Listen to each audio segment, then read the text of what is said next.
하나님의 평강과 은혜가 함께 하시길 주님의 이름으로 축복드립니다. 이제 함께 사도신경 하심으로 7월 5일 화요일 새벽 기도회를 하나님께 올려드리겠습니다. 나는 전능하신 아버지 하나님 천지의 창조주를 믿습니다. 나는 그의 유일하신 아들 우리 주 예수 그리스도를 믿습니다.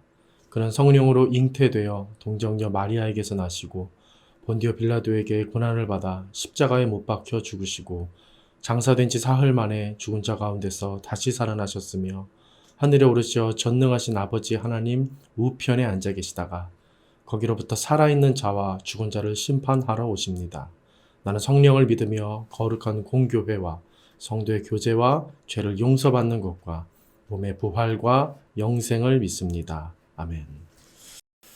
사랑의 아버지 하나님, 우리 모든 성도들 오늘 더욱 주님을 사랑하고 주님을 의뢰하는 삶을 살 수 있도록 힘과 은혜를 허락하여 주시옵소서. 예수님의 이름으로 기도드립니다. 아멘. 하나님 말씀 보시겠습니다. 시편 118편 1절에서 9절까지 말씀입니다. 구약성경 시편 118편 1절에서 9절까지 말씀 제가 봉독합니다. 여호와께 감사하라. 그는 선하시며 그의 인자하심이 영원하미로다. 이제 이스라엘은 말하기를 그의 인자하심이 영원하다 할지로다. 이제 아론의 집은 말하기를 그의 인자하심이 영원하다 할지로다. 이제 여호와를 경외하는 자는 말하기를 그의 인자하심이 영원하다 할지로다. 내가 고통 중에 여호와께 부르짖었더니 여호와께서 응답하시고 나를 넓은 곳에 세우셨도다. 여호와는 내 편이시라. 내가 두려워하지 아니하리니 사람이 내게 어찌할까. 여호와께서 내 편이 되사 나를 돕는 자들 중에 계시니 그러므로 나를 미워하는 자들에게 보응하시는 것을 내가 보리로다. 여호와께 피하는 것이 사람을 신뢰하는 것보다 나으며 여호와께 피하는 것이 고관들을 신뢰하는 것보다 낫도다. 아멘. 다시 한번 말씀을 천천히 읽으시면서 개인적으로 좀 더 깊이 있게 묵상하는 시간을 갖도록 하겠습니다.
오늘 본문인 시편 118편은 시작부터가 아주 단호한 명령조로 되어 있습니다.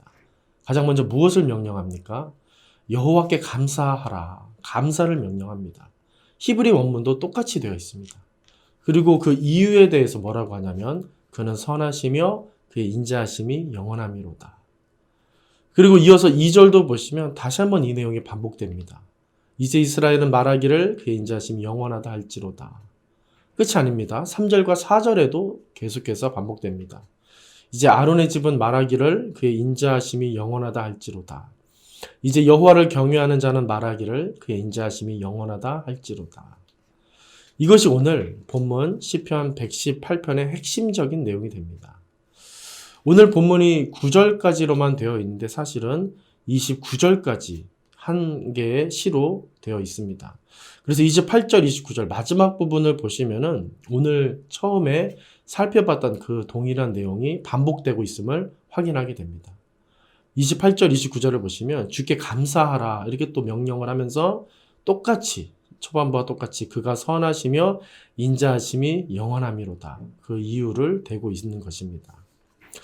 그래서 오늘 본문을 이해하는 이 시편의 키는 바로 하나님의 인자하심 이것이 됩니다. 이 인자하심이라는 말은 우리가 잘 아는 히브리어 헤세드라는 말이 번역된 말입니다. 이 헤세드는 어떤 말입니까? 긍휼, 자비, 인애, 은총, 그리고 은혜, 친절, 사랑 이와 같이 정말 다양하고 광범위하게 번역될 수 있는 보물과 같은 단어입니다. 그리고 이 단어는 사람에게도 가끔 쓰일 때가 있었지만 거의 하나님께 대하여 사용이 되었습니다. 그리고 중요한 건 이 단어가 시편에서 가장 압도적으로 다른 성경들에 비해서 정말 많이 두드러지게 쓰였는데 시편에서는 오로지 이 단어가 하나님께 대해서만 사용되었다는 점입니다. 시편의 기자들은 우리가 잘 알다시피 편안하고 즐거운 시간 속에서 시를 쓰지 못했습니다. 대부분 고통과 억울함과 슬픔과 외로움, 괴로움, 아픔 이런 현실 속에서 탄식하며 기도의 시를 썼던 것입니다. 그런 시편 기자의 입술에서 가장 많이 나온 말이 바로 이 헤세드, 하나님의 인자하심이라는 말이라는 사실은 참 놀라운 일이 아닐 수 없는 것입니다. 저는 오늘 시편 118편을 살펴보며 조금 과장된다 할지라도 시편의 뼈대가 바로 이 헤세드다라고 말하고 싶을 정도입니다. 그래서 이 말을 보다 깊이 있게 좀 나누고 싶습니다. 먼저 헤세드라는 말은 가장 쉽게 신학적으로 설명을 할 수 있다면 언약적 사랑이라고 말할 수 있겠습니다. 하나님이 어떤 분이십니까? 많은 것들이 떠오르겠지만 저는 사도 요한이 내린 하나님의 정의만큼 충분한 설명을 찾지는 못할 것 같습니다. 요한이 뭐라고 했습니까? 요한일서 4장 8절에 보시면 하나님은 사랑이심이라 라고 설명했습니다. 하나님은 사랑이시라. 요한의 말은 굉장히 포괄적인 표현입니다. 요한은 하나님이 사랑의 절대적인 주체자가 되시고 절대적인 공급자가 되시며 한 걸음 더 나아가 하나님은 이 사랑에 대한 믿음직스러운 책임자 또 보증자가 되신다라고 말하는 맥락 속에서 하나님 사랑이다라고 말하고 있기 때문입니다. 이 여러 설명들을 저는 한 가지 말로 좀 정리하고 싶은데요. 뭐라고 할 수 있냐면 하나님의 신실하심입니다. 신실하신 하나님. 그래서 그분의 사랑에 대해서도 신실하신 사랑이다라고 말하고 싶습니다. 이 말 속에는 믿음직스럽고 변함이 없고 한계가 없고 힘이 있다라는 의미까지 포함되고 있기 때문입니다. 헤세드가 언약적 사랑이라고 했는데 이 말은 쉽게 약속된 사랑이다라고 풀이할 수 있겠습니다. 하나님의 약속을 여러분 떠올려 보시기 바랍니다. 그분은 약속에 대해서 어떻게 하시는 분이십니까? 약속에 대해서 그 누구보다 신실한 분이 되십니다. 우리에게 약속을 해주시는 분이 되시고 동시에 그 약속은 무슨 일이 있어도 이뤄내시고 성취해 가시는 하나님이 바로 우리가 믿는 또 시편 기자가 그렇게 간구하며 신뢰하고 있는 하나님이신 것입니다. 노아와 아브라함 그리고 야곱과 요셉 또 오늘 다윗에 이르기까지 하나님은 언약에 신실하신 하나님이심을 이런 많은 족장들과 믿음의 사람들을 통해 보여내셨습니다. 당신께서 하신 말씀을 반드시 이뤄내신다라는 것을 우리는 똑똑히 지켜볼 수 있었습니다. 그분의 약속은 그 약속 대상자의 자격과 상황을 초월하는 것이 됩니다. 오직 그분 안에 있는 사랑과 능력과 긍휼로서 그분의 약속은 성취되고 이루어졌던 것입니다. 그가 아브라함이기 때문에 그 대상이 야곱이고 요셉이기 때문에 다윗이기 때문이 아니라 그 약속을 하신 분이 하나님이시기 때문에 그게 성취되었던 것입니다. 이것이 바로 그분의 헤세드이고 그분의 신실하심입니다. 지금 시편 기자는 어려운 상황에 놓여 있음에도 불구하고 어떻습니까? 이런 헤세드의 하나님, 언약의 신실하신 하나님을 바라보며 견고하게 서서 자기 입장과 자기 상황과 상관없이 초월하여서 하나님을 찬양하고 있는 것입니다. 그리고 이어서 5절부터 보시면 시편 기자는 하나님의 인자하심에 대한 구체적인 사례를 또 들어서 말하고 있습니다. 계속해서 보시면 가장 먼저 무엇을 말하냐면 응답에 대해서 말을 합니다. 고통 중에 내가 부르짖었더니 그 헤세드의 하나님 여호와께서 응답해 주셨다. 그리고 어떻게 응답하셨냐면 자신을 넓은 곳에 세우셨다라고 설명합니다. 이 말은 고통과 반대의 의미로서 한 말입니다. 고통은 무엇입니까? 내 자유를 제한받는 것입니다. 내 마음껏 움직일 수 없고 하고 싶은 것을 할 수 없고 그래서 피해 다녀야 하고 갇혀 있어야 하고 몸살려야 하는 것이 시편 기자의 고통이고 곤경이었습니다. 편안히 먹을 수 없고 잘 수도 없는 상황, 이것이 시편 기자의 일반적인 상황입니다. 그런데 하나님께서 응답해 주셔서 아무리 어려운 상황에 처했을지라도 자유롭게 앉기도 하고 먹기도 하고 눕기도 하고 잘 수도 있는 삶이 내게 펼쳐졌다라고 사실 시편 기자는 말하고 있는 것입니다. 그리고 이어지는 6절에 보면 뭐라고 합니까? 여호와는 내 편이시라. 여호와는 내 편이시라. 그래서 사람이 내게 어찌할 수 없고 그렇기 때문에 내가 두려워하지 않는다. 시편 기자는 그렇게 말하고 있습니다. 기자는 이 말을 반복적으로 합니다. 그러면서 자신이 사람에게 세상에 대하여서도 기대지 않고 오직 여호와 하나님께 피하고 이 한 분 여호와를 신뢰하는 것이 훨씬 낫다라고 말하면서 오늘 본문이 끝이 납니다. 세상 사람들이 다 내게 등을 돌리고 나를 핍박하고 나를 미워하고 싫어하고 나를 괴롭히는 그런 어려운 처지에서도 그의 기도가 힘이 있었던 것은 무엇입니까? 이 한 가지.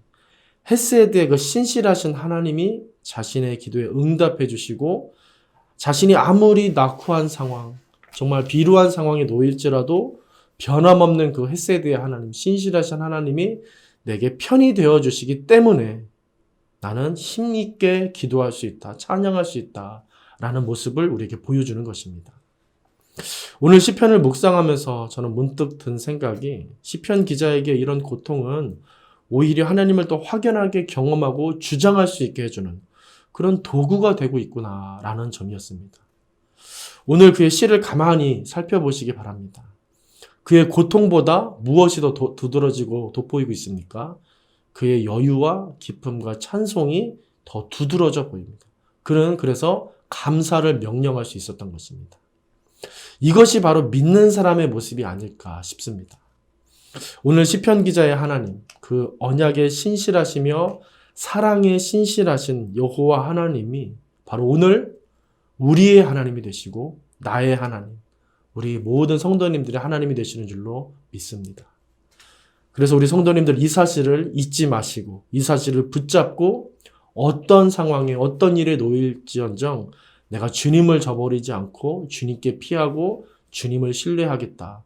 그래서 더 주께 가까이 나아가겠다라고 결단하시는 그런 삶이 되시기 바랍니다.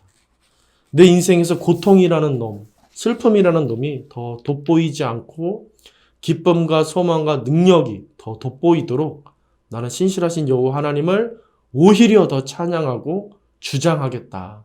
그렇게 결단하시기를 바랍니다. 세상 모든 것들이 변할지라도 오직 한 분, 우리 하나님은 변함없이 우리에게 신실하십니다. 그분은 헤세드의 하나님이시기 때문입니다. 이 진리, 이 소망을 굳게 붙잡으시고 오늘도 내일도 더욱 주님을 경배하고 자랑하고 그래서 기쁨으로 끊임없이 노래하시는 우리 모든 보나님께 성도님들 되시기를 주님의 이름으로 간절히 축원드립니다. 하나님 우리를 긍휼히 여기셔서 오늘도 변함없는 사랑으로 함께 하시며 우리의 편이 되어주시는 하나님 아버지 감사와 영광을 올려드리오니 받아 주옵소서. 우리 인생 오늘도 믿음으로 살 수 있도록 성령께서 주관하여 주시고 세상에 기대고 사람을 의지하는 것이 아니라 오직 여호와 하나님, 그 신실하신 하나님을 바라보며 의지할 수 있는 그런 거룩한 성도의 삶을 살 수 있도록 우리를 주장하여 주옵소서. 예수님의 이름으로 기도드립니다. 아멘. 하늘에 계신 우리 아버지, 아버지의 이름을 거룩하게 하시며 아버지의 나라가 오게 하시며 아버지의 뜻이 하늘에서와 같이 땅에서도 이루어지게 하소서. 오늘 우리에게 일용할 양식을 주시고 우리가 우리에게 잘못한 사람을 용서하여 준 것 같이 우리 죄를 용서하여 주시고 우리를 시험에 빠지지 않게 하시고 악에서 구하소서. 나라와 권능과 영광이 영원히 아버지의 것입니다. 아멘.